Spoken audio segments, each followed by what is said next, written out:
Most satellites don't simply orbit Earth at random heights or angles. Their paths are carefully chosen to suit the job they are built for, whether it's imaging the planet, enabling GPS, or providing communications. Understanding the different types of orbits helps explain how space systems are designed to serve specific functions, from Earth observation to high-latitude data coverage. In this video, we will take a structured look at the most important orbit classes used today, how they differ, where they are positioned, and why those differences matter. We will begin with orbits closest to Earth and work our way outward to higher altitudes. In this video, we will cover the most commonly used orbit types: low Earth orbits, Sun-Synchronous Orbits, Geostationary Orbits, Molniya and Tundra Orbits, as well as medium Earth orbits. Each of them serves a specific purpose based on altitude, inclination, and mission goals. Let's begin with the lowest and most commonly used orbital range: low Earth orbit, or LEO.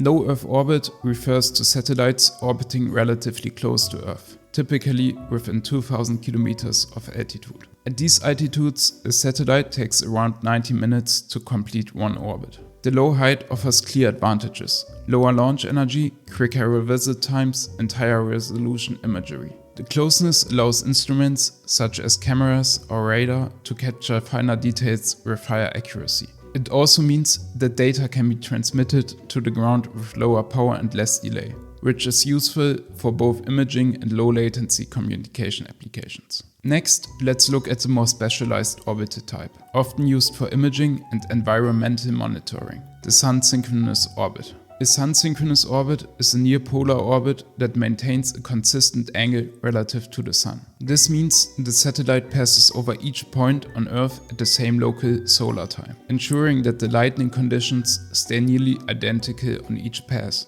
The orbit achieves this by slowly rotating its orbital plane over time, matching the Earth's movement around the Sun. This effect is possible due to Earth's shape. It's not a perfect sphere, but slightly flattened at the poles and broader at the equator. This asymmetry, known as the J2 effect, causes the satellite's orbit to precess in a predictable way. When turned correctly, the rotation of the orbit aligns with Earth's orbit around the Sun, allowing the satellite to remain in continuous sunlight and always observe the bright side of the planet. That's why this orbit is often used for Earth observation and climate monitoring, where consistent lighting is essential for accurate comparisons over time. Next, we look at a less commonly used orbit with its roots in the Cold War, the Molniya orbit.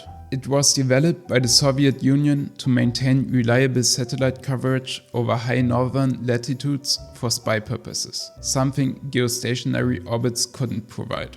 A satellite in a Molniya orbit moves quickly when close to Earth, and much more slowly when it's farthest away. This high point is called apogee.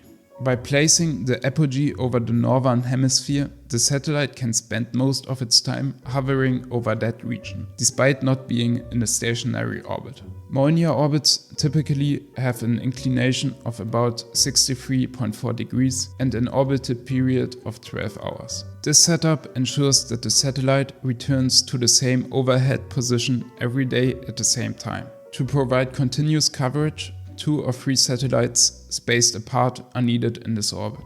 Building on the same concept, a closely related variation of the Molniya orbit is the Tundra orbit, which uses the same inclination of 63.4 degrees but with a 24-hour orbital period instead of 12. This allows the satellite to follow the same ground track every day while still spending extended time over the northern hemisphere. Tundra orbits are particularly useful when more stable, scheduled coverage is needed with fewer handoffs. They have been used in systems like Sirius XM radio, where consistent service to high-latitude regions is required, but without a need for a full satellite cluster like in Molniya orbits. Sun-Synchronous, Molniya, and Tundra orbits are still variations of low Earth orbits. Between low and geostationary altitudes, we find medium Earth orbits, a region commonly used for global navigation satellite systems, or GNSS. Satellites like GPS, Galileo, GLONASS, and Baidu operate in this range, typically orbiting at altitudes of around 20,000 kilometers.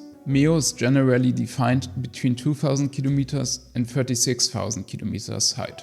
GNSS systems in the site are arranged in multiple orbital planes, usually 6, with several satellites in each plane plus bears. This layout ensures that from nearly anywhere on Earth you can see at least 4 satellites at any time, which is the minimum required for precise location tracking. If you want to know more about navigation satellites, you can have a look at a detailed video about the Galileo navigation system which I made. While the medium Earth orbit is ideal for navigation systems, few other types of satellites operate in this region.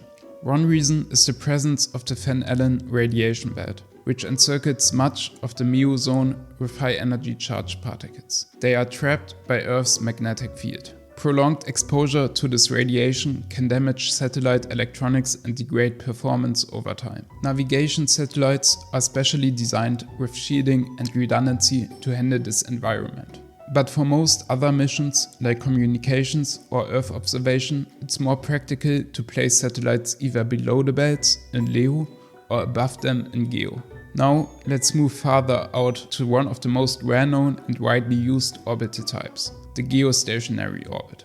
A satellite in geostationary orbit appears to hover above a fixed point on Earth's equator. That's because the satellite orbits at the same rate the Earth rotates, once every 24 hours. To achieve this, the satellite must be positioned about 36,000 kilometers above the Earth's surface and follow an orbit directly over the equator. This special configuration allows the satellite to maintain a constant view on the same region on Earth. That's why geostationary orbits are ideal for weather monitoring, communications and broadcasting. It's worth noting that the geostationary orbit is a specific case of a broader category called geosynchronous orbits. A geosynchronous orbit has the same 24-hour period, but if its inclination is anything other than 0 degrees, the satellite won't stay fixed in the sky. It will appear to move in a figure 8 pattern each day. Only when the orbit is both geosynchronous and directly above the equator, the satellite becomes truly geostationary. To recap, we've explored the main types of satellite orbits. Low Earth orbits for imaging and communication, Sun-Synchronous orbits for consistent lighting conditions, geostationary orbits for continuous coverage over fixed regions, Molniya and Tundra Orbits for high-latitude communication, and medium Earth orbits for global navigation systems. The choice of orbit is never arbitrary, it's defined by the mission. What needs to be observed, from where and how often. Whether the goal is precise positioning, global broadcasting, or remote sensing, each orbit offers a different set of trade-offs. Understanding those trade-offs is key to designing space systems that are both efficient and effective. Thanks for watching. Consider to subscribe and have a look on the recommended videos in the end card. Maybe one of them interests you too.